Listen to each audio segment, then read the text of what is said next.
Well, hello there. Second attempt, because too rambly, I have some ideas or some basically, thoughts like background philosophy, astrology type thoughts that I'd like to share at this point. Um, I'm also getting, kind of distracted by the present situation the whole time. I decided an hour ago that I am not going onto my news feed for the Netherlands that I tend to normally, look at a couple of times a day before 5 o'clock this afternoon anymore, because it's driving me bonkers, basically. I am letting it get to me. Okay, so it's not doing me any more good to keep pulling in this information about whatever else is happening. I am basically in a news feed. You are basically sitting there passive, huh?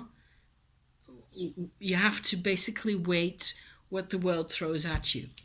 Gah. So no more.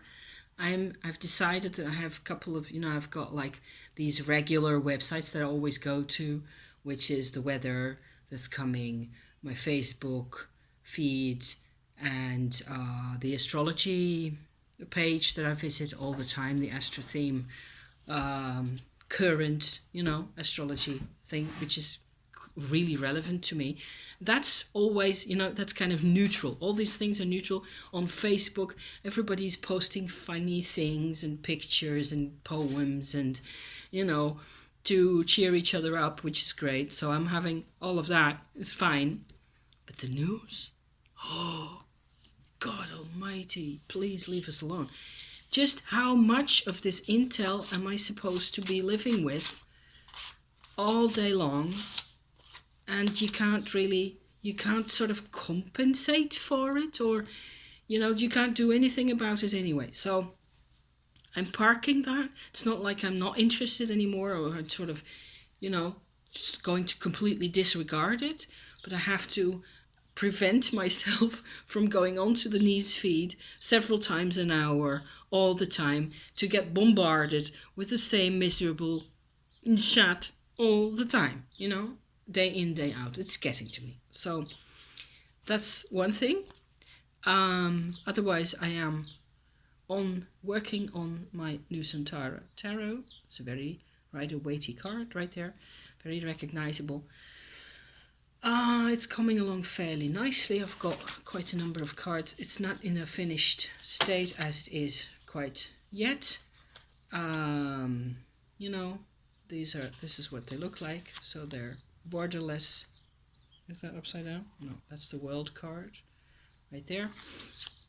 I'm enjoying this, and I'm kind of hoping that it will. The thing about this deck also is that it has some captions, a few, not many actually.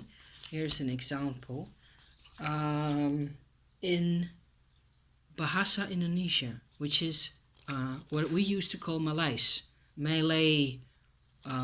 Indonesian language. So it says, that's the Knight of Pentacles, right? Very recognizable. It says perwira koin, and koin is coin, really. So perwira means knight, right? So I'm enjoying that, to pick up. Here's death, great glorious death card. And this is another example of a kind of an interesting, I'm hoping to get this to focus a bit. Kematian is death. He's got a flag with some type of a flower symbol on it. You won't be able to make any of this out.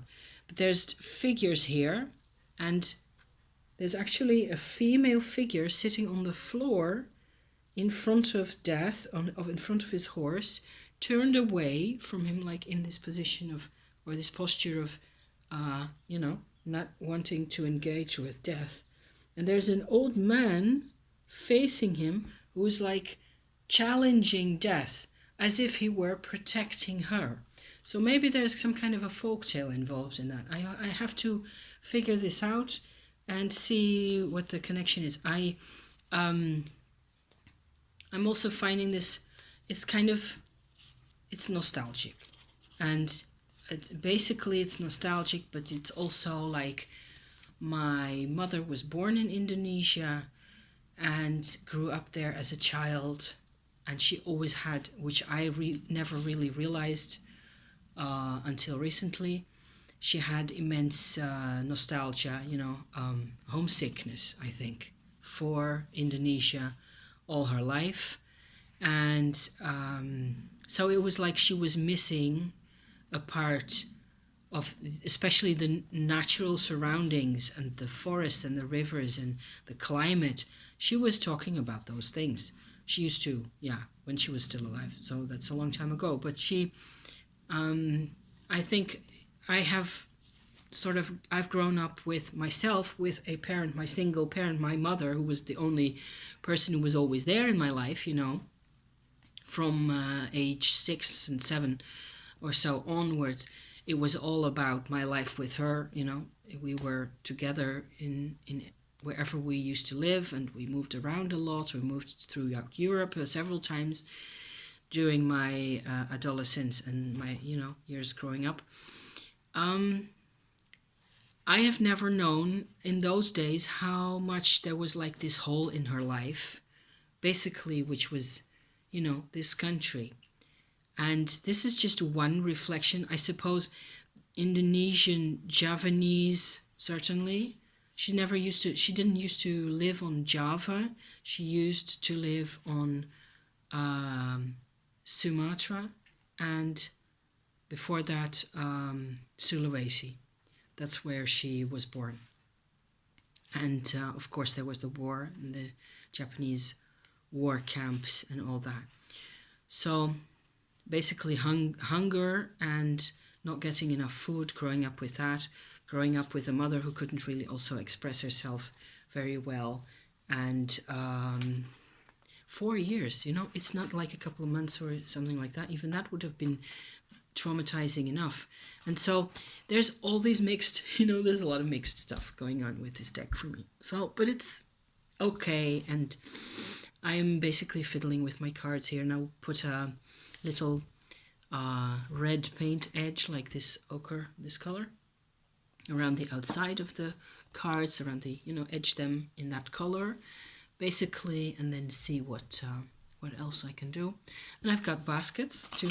I actually got, that's kind of a little funny story here. This is just a witchy check-in with details and things, okay, as usual.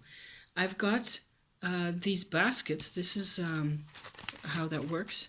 This is the bottom half and this is the top half. It goes like so. And they're actually Indonesian baskets. Probably made in China or something, but it's supposed to be the closest thing that I could actually find that had, a design that I think is fitting for this deck. What I'm going to do is I'm going to dig up some Indonesian batik fabric that I still got and make a lining for the, this one, and then the cards can sit in that. So that's going to be really cute. So like that, trying to pay attention to a little project so it comes off nicely, because at least within the realm of that project I can,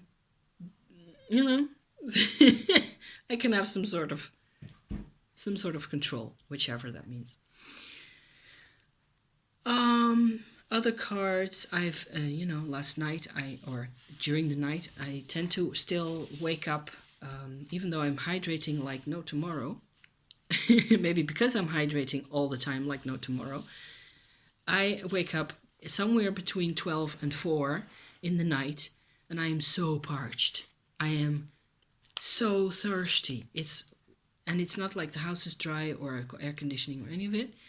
Or I do have central heating, yes, but I don't, it's not like it's so dry, and also because it's fairly nice weather out at the moment.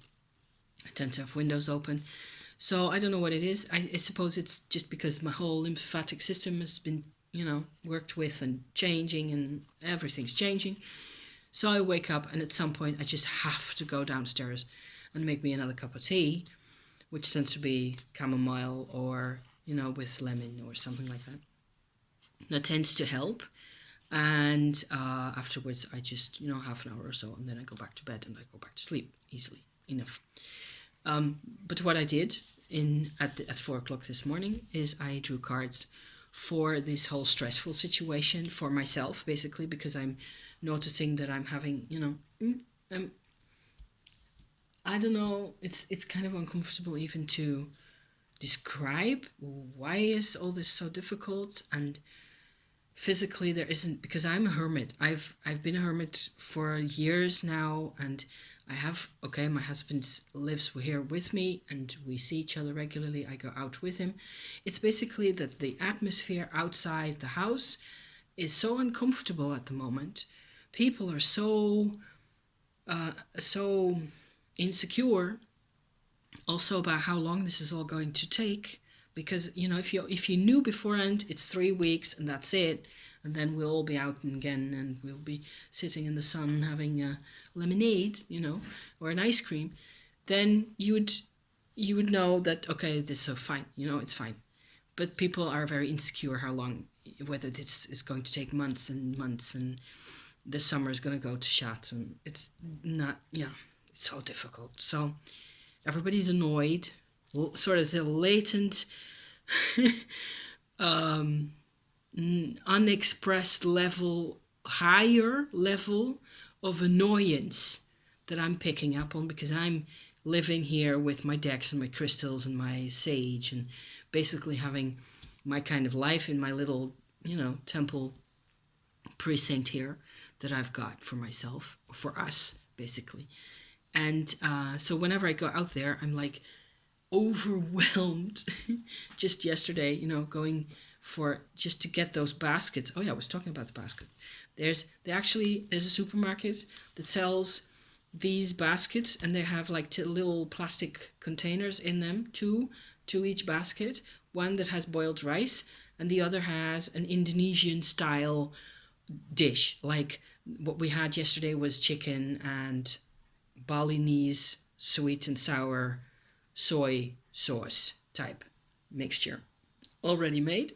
So I put a pan of water on the gas, brought that to the boil, then I stuck a metal heat reducer underneath, under the pan, and stuck my little plastic containers of food in there for 20 minutes, so it's nice and hot. And that's what we had for dinner. Like, real easy. It's like having lasagna out of the oven. Just like, you have to pay no attention whatsoever to what's in there. And it was real nice. It was actually, it's kind of, I can make the same, a larger helping if I do it all myself, but it's a lot of work. So especially making the marinades for the chicken and all that. It was real nice. So they sell the baskets with the stuff in. You eat the stuff, then you have the basket. I basically I had found this online, that somebody was talking about this, that it was actually rather edible. And I decided that the basket was just perfect for my Nusantara tarot. So that's hence that's the connection. There's always a connection. It's just how can I get all the connections to you? That's a different matter. So in the middle of the night, okay, here I am pulling cards for the situation. I did a 2-deck situation here. And I was asking, basically, so I'm uncomfortable. How can I feel uncomfortable now. How can I sort of describe that situation? Number 2, how can I express that in a way that actually works, How can I make it clearer to myself what's going on? And then the last question, how can I learn from this? So fairly, subdued, kind of a subtle kind of a spread. I'm using the Voyager tarot, which looks like this in my version. It's been trimmed, and maybe you can tell I used an ochre ink wash, transparent, over the top of all the cards. That has, it is a gloriously beautiful deck. Now, what it looks like is all the cards are slightly more brown. All the blue strong blue patches of sky like that have turned just slightly off that very sharp, like for example here, there's this blue patch over here. In the original, the contrast is just hurting your eyes, basically. It's bad. And what's the blue bit? That's actually a dolphin right there. So I am actually really pleased with the work I did on that deck, I think 2 years ago by now. Because what with the state my life is in general, I am finding the Voyager Tarot to be a really great expression of, in general, actually, you know, in the background, how much more solid I feel and how much stronger and more alive I feel. Also less predictable and less, you know, conformist in lots of ways, less afraid in lots of ways. Yay things, you know, yay. So my cards for the questions that I had just now. The situation that we're in, or that I'm in, is described to me as the Empress card. Okay. The how I bring it out, how do I make it more obvious, how do I make it clearer for myself? I get the Lovers, and the how do I learn from its position is taken up by the High Priestess, like so. So that wasn't really like completely obvious to me, like what am I supposed to do with those? Because they're all major cards, major arcana. I didn't really see what that was supposed to mean. So I put those right there, and I took out my little Marseille, my little Grimaud Marseille that I use all the time. And then I picked 2 more cards for each position. So for each of those major arcana Voyager cards, I picked out 2 little Marseille cards. So I got the 3 of Swords and the World. So together with the Empress, yeah, I mean, duh, that makes a lot of sense. It's this whole situation of pain, of insecurity, of I'm also certainly picking up from the 3 of Swords the sense of insecurity. Actually, maybe that's not an official interpretation. I'm going to look up, because I seem to recall handling that card in this Nusantara deck here a while ago. The 3 of Swords in here is actually a very conventional, it's not in here, so it's in the still to look at portion. I will show you in a bit also what I'm doing with these cards. I'm just looking for the 3 of Swords now, because that's the conventional representation of the 3 of Swords with the heart, remember? And the 3 swords going through here it is. So this one, right? I wouldn't have known, or I wouldn't have realized really, except from this spread. I always tend to do that sort of, okay, so in my situation, what's happening here with this card? That there's actually, it's like the 3-way situation with the 3 swords creates like being pulled forward, being pushed back, being pushed sideways. It feels like you're being pulled in all sorts of directions, and that creates insecurity and pain in a way. It's like you have no clue how to move forward. There's no...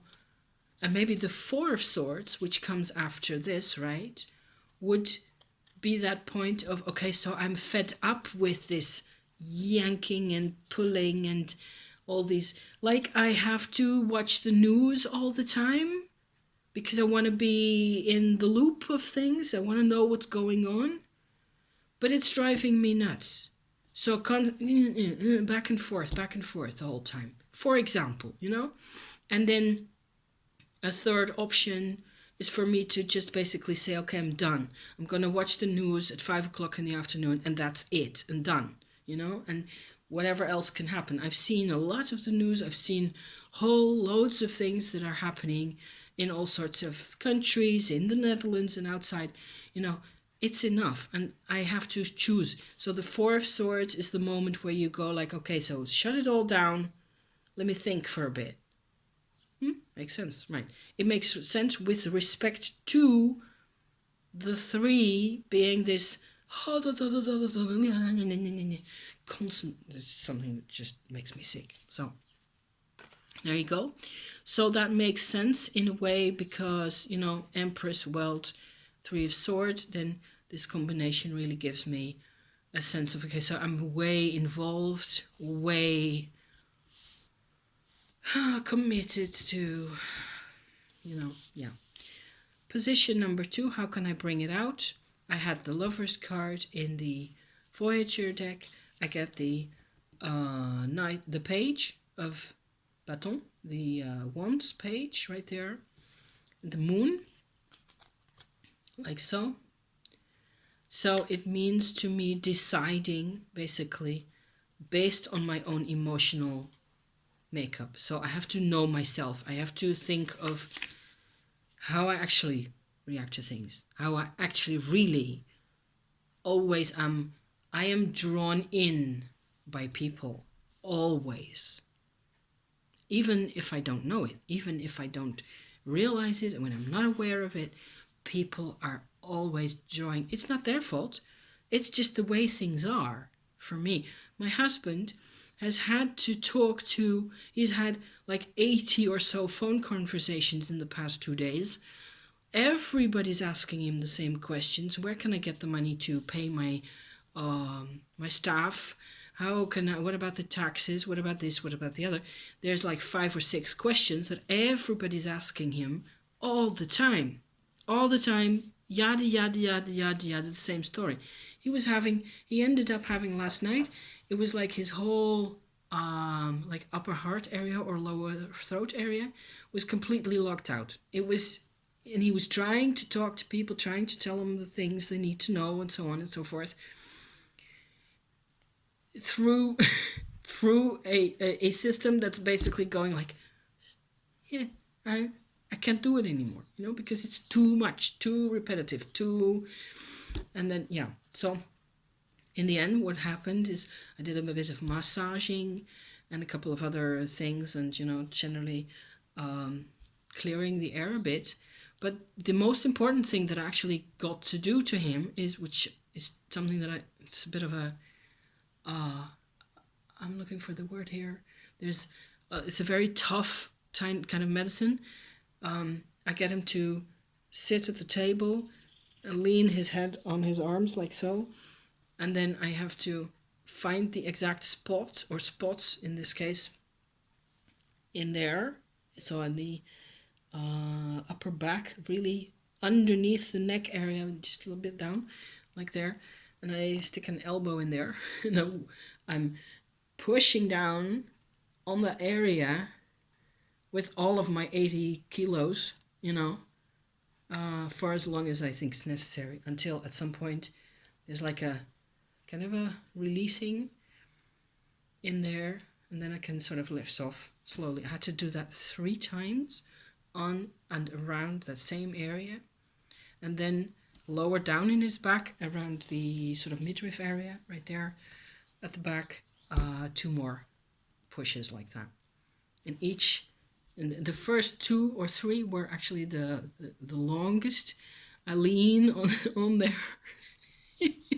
for like I don't know, a minute and a half or so at least. And he's yelping, poor guy, but it works. And so that sort of undid, it's like, you know, undoing this seized up. It's a horse medicine is what we call that in Dutch. A paardenmiddel. It's a horse medicine. It's a very tough love, you know. This isn't for pussies. Anyway.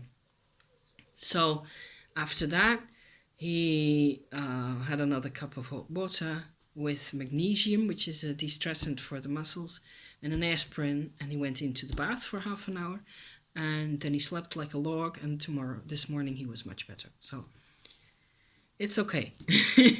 But I have to, you know, also dare to squeeze. But him being better makes me, I'm doing a witchy check-in again. I'm doing a vlog. So I'm actually here getting the words out, which isn't, yesterday I felt like, what with all the unexpressed tension and the underneath the surface kind of a shit going, oh my God. If you have a problem, it's okay having problems. Life is made up of problems and challenges and solutions, as long as you know what it is that's going on. So, third set of cards. My third position, how can I learn from this? High Priestess card. And I get a Page of Pentacles. Nice, I love Pentacles cards. Oh, they're all fine in my book. And the Lovers again. So the Lovers, which is also basically my number 2 position. So looking after husbands, definitely part of the package. That's pretty obvious. And I'm seeing the difference also between the 2 Pages cards, so the Page of Wands and the Page of Pent, as the Page of Wands is about daring to break open subjects or daring to say, I'm not doing the news feed no more, or whichever, or I'm doing the elbow because it's the thing to do. It's the right thing to do, and I know it, and I'm going to try this and see how this goes, because that's the Page position of things, right? I'm not sure how it's going to work out, but I have to decide something at some point or other. And the Page of Pentacles is about, okay, so let me find practical solutions. What's for dinner? Blah, blah, blah, go for a walk, go outside, feed the birds, blah, blah, blah, have physical contact also with the things. Physical contact, which is a problem, but not really between husband and me, because we both had like this much of a sniffle, other than my tonsil adventure, which is by now in the past. Yay! So having done all this, having done this spread, it feels like, okay, so I'm getting all the nice cards, and it's nice having 2 decks, working them together like this. How different it would have been to do the new Santara with the Voyager instead of the Grimaud, right? Dink.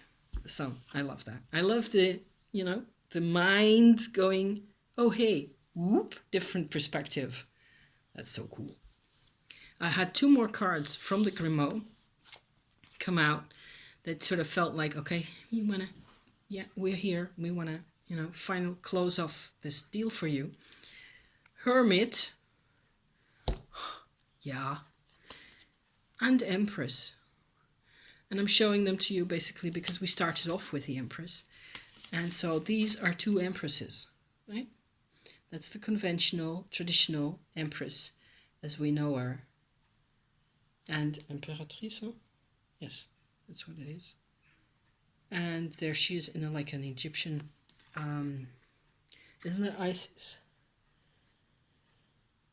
Isis or Hathor? I'm very bad at Egyptian mythology, don't know. She looks great. So, that's my spread. How I have to sort of reclaim sovereignty a bit, which is really difficult in a situation which is so confusing and so complicated. We're not used to this, right? We have not had to deal with this type of overwhelm as a society. All of us, you and me, in the same type of position of being confronted with things that we have really no control over ever. I'm going to be 54 years old this year in 2020, and I don't think I've ever experienced anything of the sort, especially in the last 10 years or so.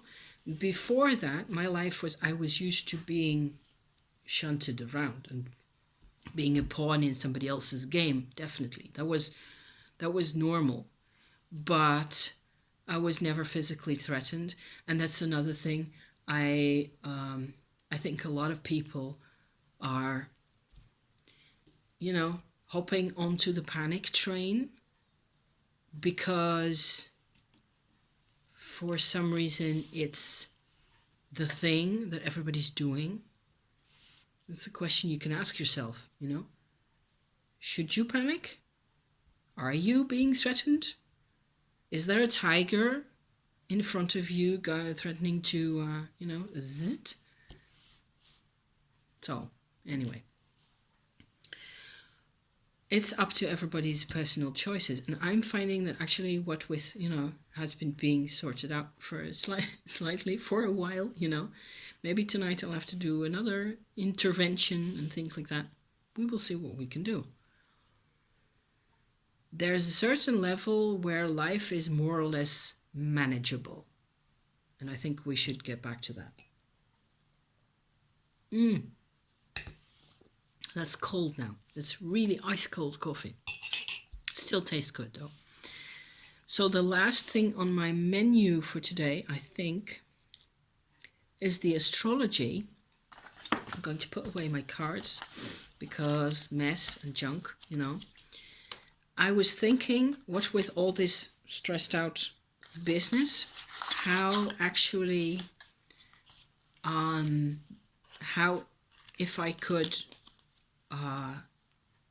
let myself relax enough so I would stop responding to all the pressures and things out there and things of, the way people are reacting to reactions and on and on and on and on.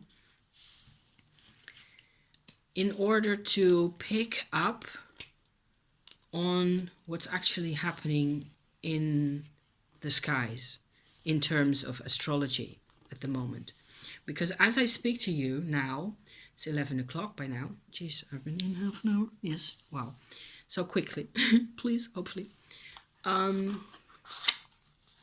Mars is conjuncting Jupiter as I speak here, in the exact same position where Saturn was conjuncting Pluto in January, 2 months ago, 2 months and a bit ago. So that's kind of interesting because that doesn't happen all the time. Sorry.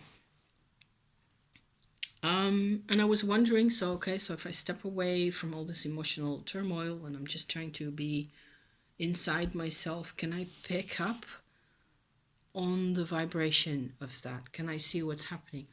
And I had an image that came to me of basically, it sort of translates. I feel a thing going on. There's like a little story going on with the planets, the force fields, and the way they're interacting through time also.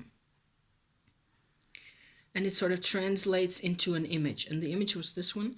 It's like I am crossing, or everybody, I don't know, just me in this case.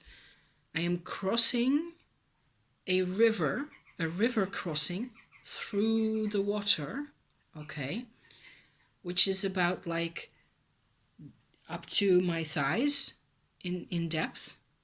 There's a strong current, and I am carrying another person on my back.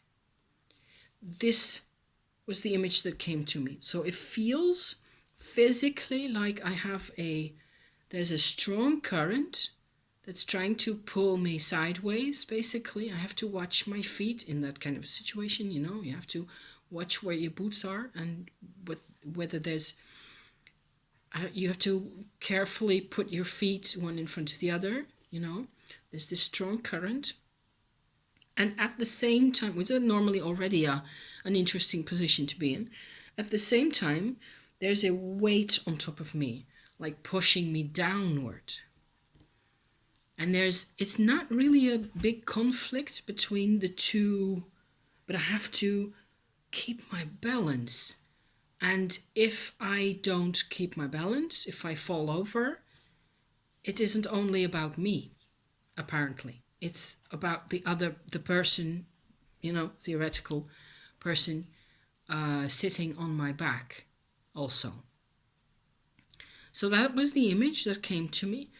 And I was talking to husband about this just a while ago. And I was wondering,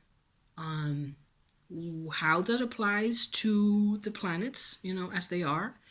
The position, as far as I've been able to make out, is at 22 3/4 of a degree Capricorn, where which is where Saturn and Pluto conjuncted. Saturn has by now, 2 months later, moved on quite a bit, is almost at the end of the sign of Capricorn, but not quite. It's like this much away from the edge of Aquarius. I think it will move into Aquarius come Sunday, so in 2 days time, right? Pluto has moved on a single degree, I think, in the meantime, in those 2 months. So he's like on top of everything else anyway, and all this field, normally when we talk about conjunctions, we are comfortable with what's called an orb. It's also known as an orb. It's nothing to do with pretty orbs in images, like that, in photography or in whatever field you want to look at those. The white spots that you sometimes get on a camera, on a photograph. In this case, an orb is meant to be a measure of how many degrees you are comfortable with seeing this as conjunct. So if one thing is happening at 22 degrees, another thing is at 24 degrees, in most cases that will already count as conjunct, especially if you're looking at it because of something else in somebody's chart being opposite that, or square that, or trine that, or whatever, things like that. Anyway, in this case, there's almost no orb. Everything is so close together on this 22 to 24 degree, slice of space that it's really crazy. It's really crazy. So I was thinking that the current, coming back to my image here, the current of the river is what's going on between what Saturn and Pluto have left behind in terms of vibration back when they conjuncted back in January. Okay, so 2 months ago, there was a field set out, like, to me, that translates as a field that cannot be messed with. It is a no messing around field. There are no slacks being cut for nobody here. Not even for me. In that, you get actually Jupiter. And Jupiter kind of, I would say, makes this field more explicit, more accessible.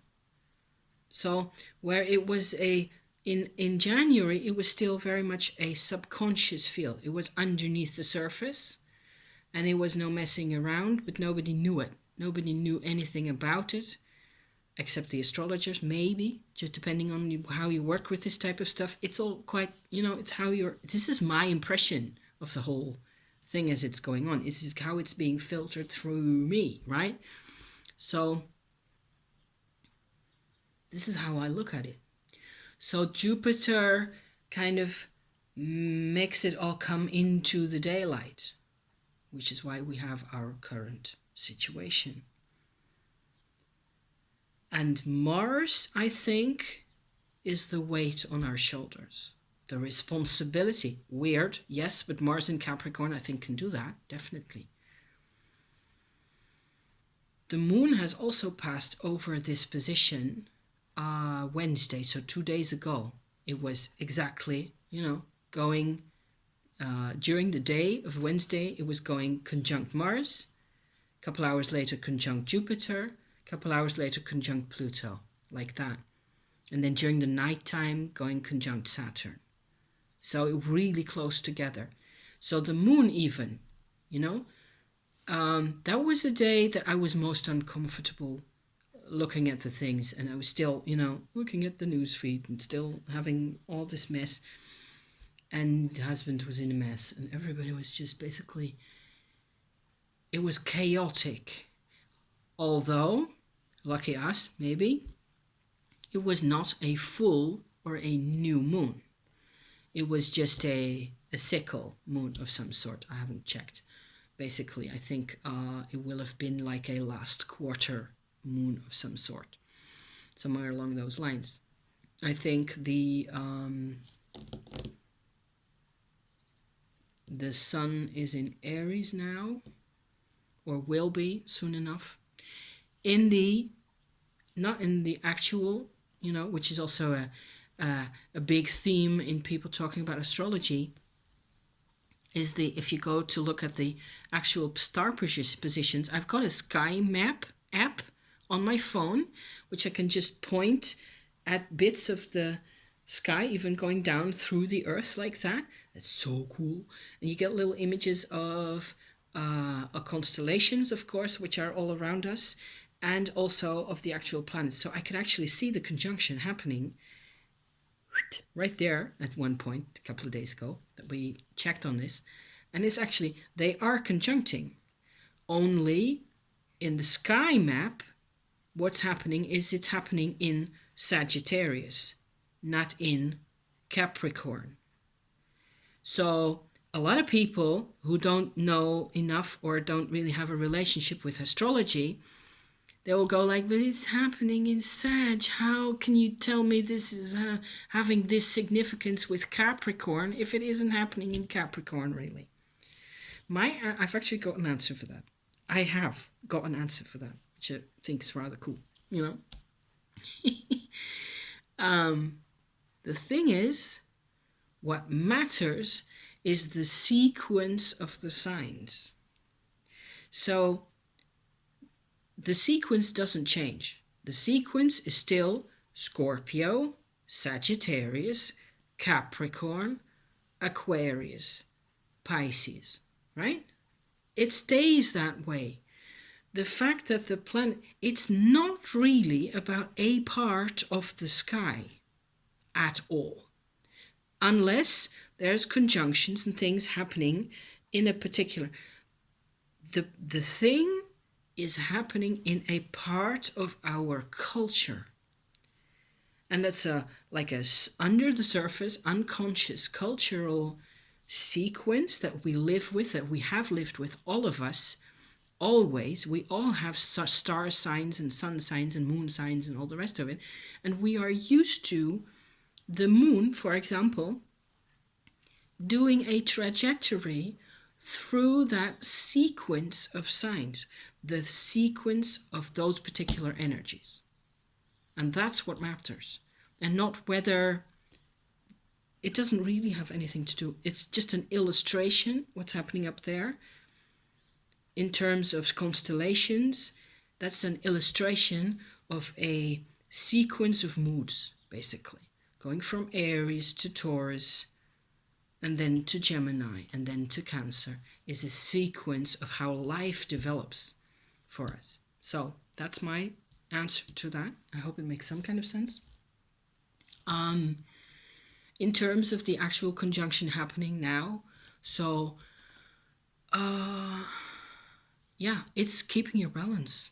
Keeping your balance, and your, like this Page of Pentacles that I had in my cards just now, I am also challenged to put one foot in front of the other, not have a million miles of scope ahead of me, like I'm gonna plan this, that, and the other. It's not happening. I just have to keep my balance, right? So whatever works for that is good, and I just don't want to engage in long-term things at the moment, except, my little Nusantara. This is fine. This is working for me.